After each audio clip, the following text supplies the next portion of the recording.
Hi viewers, ఈరోజు నేను prepare చేసే రెసిపీ దోసకాయ పచ్చడి. ముందుగా స్టవ్ ఆన్ చేసుకొని ప్యాన్ పెట్టుకోవాలి. తర్వాత సరిపడా నూనె వేసుకోవాలి. నూనె వేడయ్యాక కొద్దిగా జీలకర్ర వేసుకోవాలి. అందులోనే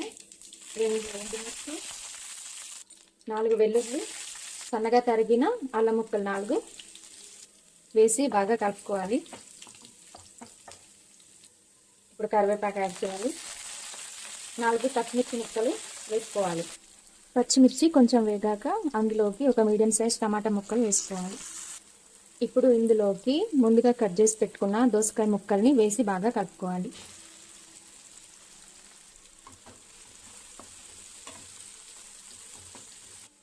ఇప్పుడు సరిపడా ఉప్పు వేసుకోవాలి.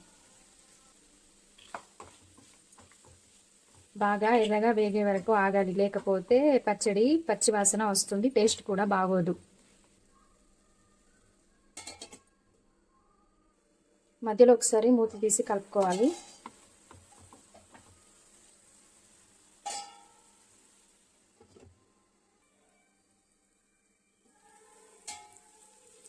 ఇలా అన్నీ కూడా ఎర్రగా వేగాక స్టవ్ ఆఫ్ చేసుకోవాలి. కాసేపు చల్లారనివ్వండి. చల్లారిన ఈ మిశ్రమాన్ని అంతా తీసుకొని మిక్సీ పట్టుకోవాలి. దోసకాయ పచ్చడి